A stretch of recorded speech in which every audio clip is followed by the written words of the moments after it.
આ તો સોળ થતો સમજી વાત છે, સમજી વાત છે. આપણે અમરેલી કેમ્પની અંદર આપણે વાત થઈ હતી કે સમજી વાત છે બાળકો લોંગ સમય લાગે દવા નથી કોઈ દવા નથી એટલે લોંગ સમય આંકડા સીધા થઈ જશે સમય સમય કારણ કે ઈશ્વર છે ને બહુ ન્યારો છે. દીકરીઓ બેવ છો આપણે મહિના થતો એક કામ બેવને કઈ વાર તો આવી ગયો અમરેલી પણ આપણે થોડોક બાહી વાત લાગશે આ વાત છે આપણે આગળ વાંકા વળીએ ને બધી બધા અંગ જ્યાં આંટા છે બધું વાંકું વળી ગયું છે એટલે એને સેટ થતા વાર લાગશે પણ થઈ જશે. હા આ રાહત કેટલી છે તો બોટલને હવે લીધી દો. હા થોડો પણ બાપ બા જેથી રોટલો ભરીએ કોઈ ત્યારે રોટલી ભાખરી થાય રોટલો નો તો રોટલો કેદી કરી દો રોટલો તમે આવો ત્યાં ઘડી દો તમે જેથી રોટલો બનાવો ત્યારે તમારે જમવા આવ્યું ચોક્કસ એનું કારણ તમને કહું છું. આમ જેને સુરતની અંદર કીધું હતું થોડી બેન આવ્યા હતા બે લોકો હતા અને કીધું હતું બેન તમે જે રોટલો પડી ગયો તેથી હું જમવા આવ્યું છે એટલે સંધિવા હતો 2.5 વર્ષ થઈ ગયા સાહેબ. એને મને પુકાર્યું રવિજી કે ગુરુજી મેં કીધું હા કે રોટલો ભરી તો છું. મેં કીધું તમે રોટલો બનાવ્યો હતો કે નહીં મેં તો બનાવી પછી મને કહ્યું મને કે ગુરુજી તમે આવો પહેલો રોટલો તમને ખવડાવવાનો છે. આમાં એનો ઉદ્દેશ કહેવાય સાહેબ આજ આ રોટલો કરશે એટલે કે હું જમવા ચોક્કસ જાય નકર આ મને જમવા બોલાવો હોય ને તો થોડી વાર લાગે કારણ કે 10,000 ઉપર તો સુરતના નામ છે જમવાના અને 50,000 તો પધરામણીના નામ છે. આ 4 વર્ષે 5 વર્ષે વારો આવે છે ફોન આવે છે પચાયા કરે બધું ખબર સાદા કરે પણ તમારા ઘરે કાલ થઈ જાય તો કાલ આવીશું એવું નથી કે આપણે કાંઈ બા હું અહીંયા હું તમારે હું જમવા આવીશ હું આવું કે બીજા આવે જમવા આવીશ એ 100%ની વાત છે. અરે 100% જમવા આવીશ ઓકે આજ આપણે વચન આપું છું ઓકે સારું બધે છે.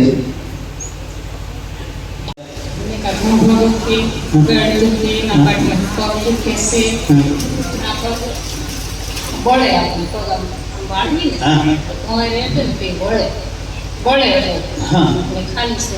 હા અને દુખાવો ક્યાં છે દુખાવો પાટમાંથી તે ગોઠવું ખંભો ખંભા દુખે આમ રાતનો ગોઠવું અત્યારે અત્યારે નો તો એ રાતે વાત ગઈ અત્યારે દુખાવો ક્યાં છે દુખાવા કડનું ના વજન જે હલાય નહીં વજન તો નહીં એટલે આપણે ઉપર એટલે દુખાવો ક્યાં છે વામો દુખે એમાં દુખે છે કે દુખ તો પેટ છે અત્યારે પેટ જ પીડ્યો પેટ પડ્યું આ પેટ થોડું પેટ પડી ગયું મસ્તમાં એટલે દુખે હા ક્યાં દુખે જો અત્યારે નથી સર પડી ગયો જો તમે મારી મારા આંખમાં શક્તિ છે હોય એવું કહો તો વધારે તમને સારું બનશે. ત્યાં ડોકમાં ફેર પડી ગયો મને બા હું વધારે નહીં કહું કેટલી રાત છે ને મને ખબર હશે તમને ખબર હશે આપણે જો એ કરવું મતલબ છે હા ખબર પડી એટલે તું કહીએ પણ ભાઈ તમને ફેર પડી ગયો છે તમે એક સેકન્ડમાં મગજ કેન્સલ કરી લઉં છું ગરમી બહુ થાય કાર્યક્રમમાં ભાઈ પછીની વાત છે એ રિકવરીની વાત છે દુખાવો હોય ને આને પરમાણ છે પડી જાય સારું હતું તો બેઠ જાય જો હવે રિકવરી ચાલુ કરી દઈશું. અરે એ તો બધું રિકવરી આ યુટ્યુબમાં હારા થાય હું તમારે સામે જ છું હે રિકવરી યુટ્યુબમાં હારા થતા હોય સાહેબ તો હું તમારે સામે ઊભો છું પણ મૂલ્ય દૂધનું વધારે છે. 1 મહિના રિકવરી લઉં છું મને બહુ સારું છે અમે બધા એની રિકવરી લઈ છીએ મારી 2 વહુ 2 દીકરા અને બધાને બહુ શાંતિ છે અમને બહુ શાંતિ મળી છે અને બહુ સુખી છે. બહુ ધન્યવાદ જય શ્રી રામ જય શ્રી રામ. આ વેદના છે બસ આખો પરિવાર લાભ લો તમે આખો પરિવારનો સમય બદલાઈ જાય હા એ બોલા બા આવે છે બા આપણે બહેનો ઊભા ન થાવ તો સારું કારણ કે બધાને સારું થઈ ગયું છે અને શક્તિ રિકવરી બાકી છે સમય વધારે ગયો છે કારણ કે મહેમાન મને વાત કરવામાં આમ ખબર નથી રહેતી પણ અમારે મિત્રી કરતા કાંઈ કહેતા નથી અને વિજયભાઈ બોલતા નથી. હા વિજયભાઈ મારે ક્યારે બોલે નહીં કે ભગતજી એટલા વાગ્યા છે બે હતા લગા બા આપો માહિતી આપો 5 વર્ષથી જુનો દુખાવો છે સંધિવા કીધો ડોક્ટરે તો રિકવરી લો ને જ્યાં જ્યાં દુખાવો હોય ને ત્યાં શરૂ થાય પછી રિકવરી પૂરી થાય પછી સારું થઈ જાય જ્યાં જ્યાં રિકવરી લેવા બેવું બધા હાંડા દુખાય ને બધે દુખાવો શરૂ થઈ જાય તો કઠણ થાય 45 મિનિટ કાઢી એમના માથું શક્તિ આવે 45 મિનિટ તો બે છે મારે તમારે જ હારું કરવાનું છે. કરોડો પાપ કર્યા છે એટલે આ રોગ આવ્યો છે. બોલો, એ પાપમાંથી મુક્તિ કરીને આ મનુષ્ય અવતાર કરવા અમને આપો, એટલી શક્તિ આપો. બસ બસ બસ ભાઈ શું કીધું ખબર છે? જ્યાં દુખા હોય ને વાબરેટ આવે એ બાને સંધિવા છે. સંધિવા છે ને એટલે કબીરો બેઠે એટલે હાંધે હાંધે વાબરેટ ચાલુ છે. એ રિકવર કરે છે, જે અધૂરું પૂરું કરે છે એના વાબરેટ. પછી એમને તકલીફ પડવા મળે વધારે. અહીં આપણે થવાનું જ છે, એ તમે તારે ટેન્શન લો માં, અહીંયા થવાનું જ છે. પણ એ થાય છે એટલે બા મક્કમ થાય અને રિકવરી લે છે. મારા બહેનો, મારા ભક્તો, મારા હરિભક્તો, ભાઈઓ બહેનો, વડીલો, દરરોજ રિકવરી લેવી જરૂરી છે. દવા ન પી હોય તો રિકવરી લેજો, અને રિકવરી ન લો તમારા આશ્રમની દોષિસ ન ફેલાવતા. એ આપણે છોડી દો. વર્તમાન અને ભવિષ્ય માનવાની કોશિશ કરો. હા, બા તમે ક્યાં દુખે છો જોવા નથી સારું બોલો. બેઠો બેઠો બધું સારું થઈ ગયું છે.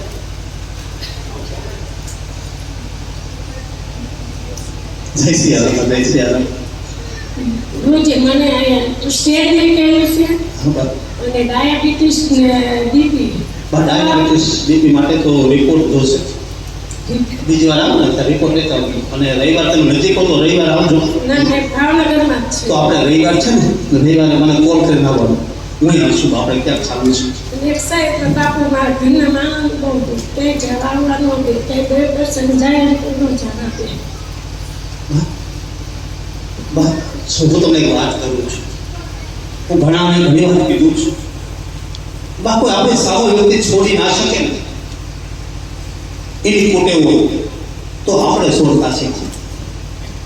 એની કોટે ભરી નહીં, એ નહીં બદલાઈ શકે તો આપણે બદલાવ. આપણે જેવા સાથે તેવું થવું નથી, પણ સચ્ચે રૂપે બદલાવ. એક વ્યક્તિને એ બોલે છે તો એના વિચારો પર નિર્ભર ના કરો. આપણને ખબર છે આ ખોટું છે, બોલે છે ખોટું છે, તો એની સામે ઊભા થઈ જશે તો તમારા એમાં ફેર શું કરશું? જેવા સાથે તેવા ના રહો. આપણે સચ્ચે છે કે હા તો સહનશીલ બનો, સહનશીલ બનો. બસ આ હું ટેન્શન ના લો. બા આપણું દર્દ મટી જવાનું છે. એમાં સમય આમ હું તમને માગવાનું કહું તો માંગી લે છે. આ જ મળશે પણ આપવા. બા બીજું દુખાવો ક્યાં છે? કાંઈ નહીં, બસ ડાયાબિટીસ નું બીપી પછી રાત્રે ખાલી સડી જાય ઘણું સુખ થઈ જાય. બા એના માટે રિપોર્ટ જોશે. રવિવાર આવો તો રિપોર્ટ હા, રિપોર્ટ ઉપર કામ છે. બધું સારું થઈ જશે. હું માગવાનું કહું તો માંગી લઈશું. પરિવાર મારે માંગજો. આવતી કોઈને મારો ને તો આ જ જગ્યા પર તમે મને કહેશો કે ગુરુજી, ભગતજી કે ભાઈ મને બહુ સારા મારા ઘરમાં થઈ ગયું છે, એવું તમે કહેશો. ધન્યવાદ. બાબા નહીં ઝૂકવાનું, બા ઝૂકવાનું નથી. આ સ્થાન મેળવું છે આપણે ઝૂકવા માટે છે. આપણા મા બાપને ખોળે રમી ઝૂકી અને દુનિયા તમે દેખી શકો ભાઈ. હું કોણ ઝુકાવનાર નથી ભાઈ. એટલે લાગે મજા નથી, ડોક્ટર ફી વધારે દે, વધારે બે દેવા લખી નાખશે. બા એ મોનોપોલી છે, સમજ્યા તમે? દવાખાને કહેશો ડૉક્ટર સાહેબ 1800 લીધા એટલે મને હજી દુખે એવું કહેશો? હે, બે વસ્તુ કહેશે, મારું ન બોલાય. ભુવા અને ડૉક્ટર. ભુવા કહેશે વિશ્વાસ ન રાખ્યો, અને ડૉક્ટર કે પરિચય ન રાખ્યો. એ તો બે છૂટા જ રહેશે. એનો ક્યારેય વાંક આવ્યો નથી. વાંક અમારા આવે નથી લેતા એટલે કે ભગત હજી દુખે છે, ભગત હજી દુખે છે. વાંક અમારા આવે તો એ માન સારું થઈ જશે બાપા, એમ એવું કહેતા હોય છે. હવે આ વસ્તુ રાખ છે ને બા, પગ તો દુખતો છે ને. હે બા હજી તમને મારો અનુભવ નથી. હું સેકન્ડમાં સારું કરું છું. આ મજાક વસ્તુ નથી, યાદ રાખજો. તમે મારી સામે ઉભો રહેવું હોય ને તો મજાક ન કરતા, કારણ કે મારા આંખમાં શક્તિ છે. હા, એટલે મજાક ન કરતા. જે તમે વિચારો ને એવો અમારો આશ્રમ નથી, વિચાર એવી શક્તિ નથી, અને વિચારો એવો અમારો આશ્રમ નથી. સેકન્ડોમાં સારા થઈ જાય છે.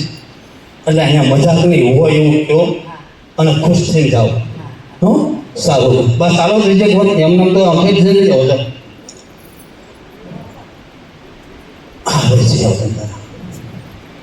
જય શ્રી કૃષ્ણ. જય શ્રી કૃષ્ણ. જય શ્રી રામ. મને ચિકનગુનિયા 3 વર્ષ થયા. એમાંથી વાત થઈ ગઈ છે. હા હા પગને હાથ બે દુખે. હા સંધિવા છે બેટા હા, સમજાય.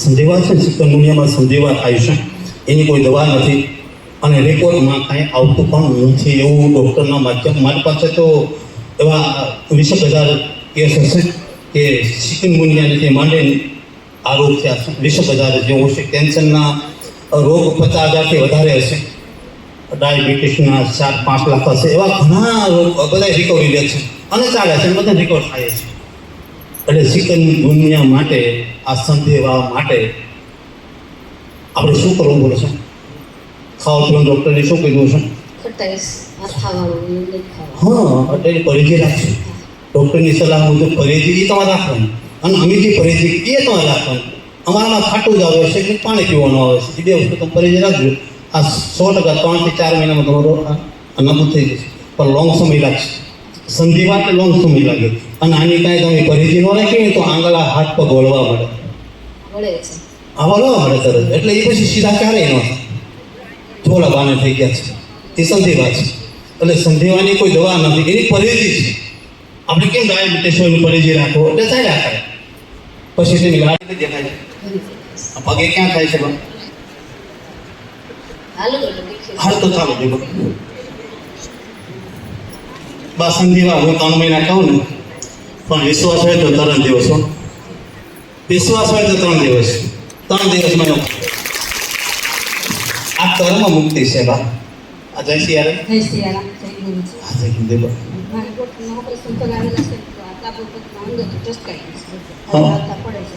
જો બા અમારે આ સરસા કાલક થઈ હતી કે આ યુગની અંદર આજે તારે તંત્ર ચાલી ગયું છે જે સરળતાથી આપણને આપ્યો છે જે કાર્ડ દ્વારા તમને જે કાર્ડ આપ્યો છે હું બધાને સમજાવું છું અંત સુધી અંત કે હવે મારથી નહીં જીવાય ક્યાં સુધી તમે કાર્ડનો ઉપયોગ ના કરો આપણે મફત મળી ગયું એટલે યુઝ કરી લેવું જરૂરી નથી આપણે યુઝ કરી લેવું જરૂરી નથી શું કામ આપણું અરજી આપણે રિકવર થઈ શકશું કે ઈશ્વર આપેલી જે વસ્તુ છે એના તમે પાલનથી સારું કરશો તો સત્ય રહેશે અને ઓલી મુશ્કેલી ઊભી થઈ જતી હોય છે પછી પૂરું પછી કાંઈ કુદરતી કાઢી દીધું હોય છે એટલે ચલો અંત સુધી કે હવે નહીં રહી શકું હવે વધારે પીડિત બનીશું પછી એનો યુઝ કરો ત્યાં સુધી કાર્ડનો યુઝ ન કરો મફત મળ્યું એટલે કાર્ડમાં નથી કરાવ્યું. આ નહીં આ તો વાત કરું છું ના કરો તો તમારા માટે કહું છું હે આ તમારા માટે ડૉક્ટર કહે છે કે કરી નાખો તો એને તો એમ રીતનું કરશે ને આપણે કરવો પડે ખુદનો ધંધો ચાલુ કરીને પછી તમે આ સેવા કરી શકો અમારો આશ્રમમાં ટિફિનવાળા ન માની શકે શું કામ અંધશ્રદ્ધા નથી હે અંધશ્રદ્ધાને ખુદનો બિઝનેસ જે વ્યક્તિ બિઝનેસ ઉપર રોડ ઉપર ચાલતો હોય એનો વિચારો શુદ્ધ પોઝિટિવ હોય છે પોતાની તાકાત હોય છે પોતાની શિક્ષણ રૂપે મહેનત હોય છે પોતાની શિબિર હોય છે શિબિર હોય તો ત્યાં સેવા કરીએ એટલે અમારો આશ્રમ મર્યાદાથી ચાલે છે